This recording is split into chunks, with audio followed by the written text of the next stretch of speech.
నమస్తే, మీ ఎర్రంరెడ్డి తిరుపతి రెడ్డి. ఈరోజు చాలా ఆసక్తికరమైన పరిణామం జరిగింది. యథావిధిగా మన రేవంత్ రెడ్డి గారి ప్రభుత్వం అంటే కాంగ్రెస్ ప్రభుత్వం తెలంగాణ లోపల ఎప్పుడు ప్రాబ్లంలో పడ్డా కూడా, ఎటువంటి సిచ్యువేషన్ హార్డ్ సిచ్యువేషన్ ఫేస్ చేస్తున్నా కూడా ఆ ప్రభుత్వాన్ని ప్రొటెక్షన్ చేసేటువంటి పనిలో ముఖ్యంగా నేను మొదటి నుంచి చెప్తున్నాను, బీజేపీ ఎంపీలు ముగ్గురు, బండి సంజయ్, దాని కేంద్ర మంత్రి కూడా అన్ఫార్చునేట్లీ, అదేవిధంగా అరవింద్, ఈ యొక్క రఘునందన్ రావు ముగ్గురు వచ్చేసేసి ఆ కథన రంగంలో దూకేసి రేవంత్ రెడ్డి ప్రభుత్వాన్ని కాపాడేటువంటి ప్రయత్నం చేస్తూ ఉంటారు. అంటే ఇక్కడ ఈ యొక్క అపవిత్రమైనటువంటి ఒక పొత్తు కనపడతా ఉంది కాంగ్రెస్ బీజేపీల మధ్య. బీఆర్ఎస్ పార్టీని ఎదుర్కోవడానికి మొదటి నుంచి ఇదే, ఎలక్షన్కి ముందు అదే జరిగింది, ఇప్పుడు ఎలక్షన్ తర్వాత కూడా కాంగ్రెస్ ప్రభుత్వం ఏర్పడిన తర్వాత కూడా కాంగ్రెస్ ప్రభుత్వం మీద ఈగ వాళ్ళనియట్లేరు. ఇవాళ గత టర్ములు అంటే దశాబ్ద కాలం నుంచి కూడా తెలంగాణలో ఎప్పుడు కూడా ఈ యూరియా సమస్య రాలేదు. బీఆర్ఎస్ ప్రభుత్వం లోపల టంచనుగా రైతు అకౌంట్లో పైసలు ఎట్లయితే రైతు బంధు పడ్డదో అట్నే కావలసినన్ని యూరియా బస్తాలు విలేజ్లకు వచ్చేసి కూడా రైతులకు అందించినటువంటి ఉదంతాన్ని చూసాం. అదేవిధంగా వాళ్ళు పండించిన పంటను కూడా కళ్ళాల దగ్గరకు వచ్చి కొన్న ఉదంతాన్ని చూసాం. అంటే రైతును కంటికి రెప్పలా కాపాడుకుంటూ కేసీఆర్ గారు. సో మరి ఈ వచ్చిన 20 నెలల కాలంలోనే రైతుకు ఇంత అధోగతి ఎందుకు బట్టి, రైతు ఎందుకు ఇవాళ ప్రపంచానికి అన్నం, భారతదేశం మొత్తానికి అన్ని రాష్ట్రాలకు అన్నం పెట్టినటువంటి తెలంగాణ రైతు ఇవాళ అన్నమో రామచంద్ర అనే పరిస్థితి ఎందుకు పట్టుకొచ్చారంటే ఈ యొక్క బీజేపీ కాంగ్రెస్ కలిసి ఆడుతున్నటువంటి కుమ్మక్కు రాజకీయం. ఇక్కడ ఈయన 20 నెలల్లోనే ఇక్కడ దాదాపు 2 లక్షల కోట్ల అప్పు చేస్తే ఆయన 140 లక్షల కోట్ల అప్పు పట్టుకొచ్చిండు మోదీ గారు.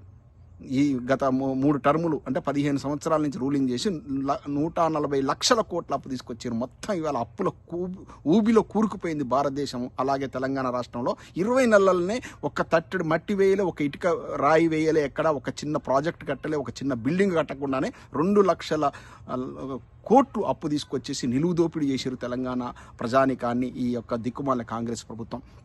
ఇవాళ యూరియా కొరతను ఈ యొక్క కాంగ్రెస్ పార్టీ వాళ్ళు కూడా మాట్లాడట్లేరు. ఇవాళ బీజేపీ నాయకుడు ఈ ఎంపీ రఘునందన్ రావు వచ్చేసి లేదు ఇది ఆపరేషన్ సింధూర్ అనే యుద్ధం వల్ల చైనా నుంచి రావాల్సినటువంటి యూరియా సకాలంలో రాకపోవడం వల్ల వచ్చినటువంటి ఉదంతం, ఇందులో రేవంత్ రెడ్డి గారి ప్రభుత్వం యొక్క తప్పేమీ లేదు, ఇందులో ఎవరి తప్పు లేదు, ఇది ఒక యుద్ధం వల్ల వచ్చినటువంటి అనర్థమని ఈ వెనుకేసుకొచ్చేటువంటి కార్యక్రమం చేశారు. అయ్యా రఘునందన్ రావు గారు, నా ఒక సూటి ప్రశ్న, మరి మేక్ ఇన్ ఇండియా అనేటువంటి గొప్ప నినాదంతో వచ్చిండు కదా ఫస్ట్ టర్మ్లో ఎవరు నరేంద్ర మోడీ గారు, 3 టర్ములు ఇప్పుడు రూల్ చేశాడు కదా, ఏడా మేక్ ఇన్ ఇండియా?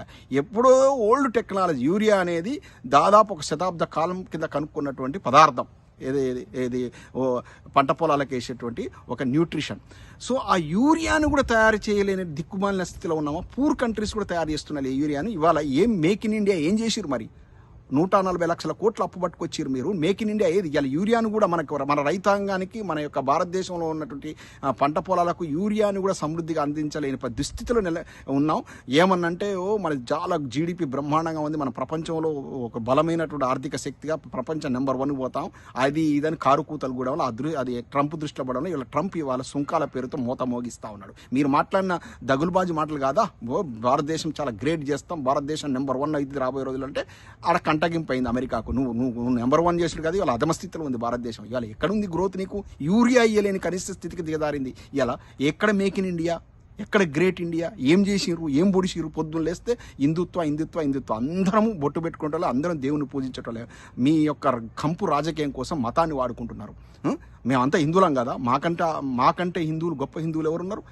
ఈ దిక్కుమాలిన రాజకీయం కోసం మీరు హిందుత్వాన్ని వాడుకుంటారు, వాళ్ళేమో కులాల కంపు రాజకీయాన్ని కాంగ్రెస్ వాళ్ళు వాడుకుంటారు. ఈ కుల కంపు రాజకీయం, ఈ హిందుత్వ మత రాజకీయాన్ని తీసుకొచ్చేసి ప్రజలను నట్టేట ముంచుతున్నారు మీ 2 జాతీయ పార్టీలు. ఇప్పటికైనా ప్రజలు గమనించండి, ఈ బీజేపీలతోని ఒక్క రూపాయి వచ్చి 8 మంది ఎంపీలు గెలిచారు, కనీసం రైతులకు యూరియా పట్టుకరాని దుస్థితికి దిగదారిరు.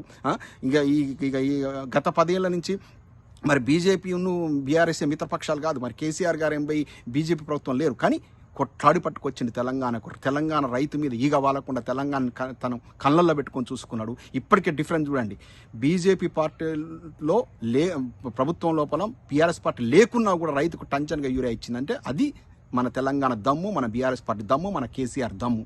ఇవాళ 20 నెలల కాలంలోనే తెలంగాణలో ఇంత అధమస్థితికి పట్టుకొచ్చారు వ్యవసాయ రంగాన్ని కాంగ్రెస్ వాళ్ళు. అంటే వాళ్ళ యొక్క ఒక దౌర్భాగ్య పరిపాలనకి ఇది ఒక చిహ్నం. మీరు గుర్తుపెట్టుకోండి, రాబోయే స్థానిక సంస్థల లోపల బీజేపీ కాంగ్రెస్ ఈ రెండు నేషనల్ పార్టీలు తెలంగాణకు బద్ధ విరోధులు. ఎందుకంటే అక్కడ చంద్రబాబు కనుసన్నల లోపల ఆయన పద్ధతి ఉపసరించి కూడా బీజేపీ గవర్నమెంట్ కూలుతుంది కాబట్టి ఆయన కనుసన్న లోపల ఈ తెలంగాణలో ఉన్న 8 మంది బీజేపీ ఎంపీలు పనిచేస్తున్నారు. కేంద్ర మంత్రులు కిషన్ రెడ్డి, అదేవిధంగా బండి సంజయ్ పనిచేస్తున్నారు. బీఆర్ఎస్ పార్టీని వీళ్ళు ఎట్టి పత్తి రాజకీయం దెబ్బతీయాలని రేవంత్ రెడ్డి గారితో కలిసి పనిచేస్తున్నారు. ఇది మీరు గమనించండి. రెండు జాతీయ పార్టీలను బొందబెట్టాల్సిన అవసరం ఉంది. ఎప్పటికైనా తెలంగాణకు శ్రీరామ రక్ష బీఆర్ఎస్తోనే, కేసీఆర్తోనే సాధ్యం. జై తెలంగాణ.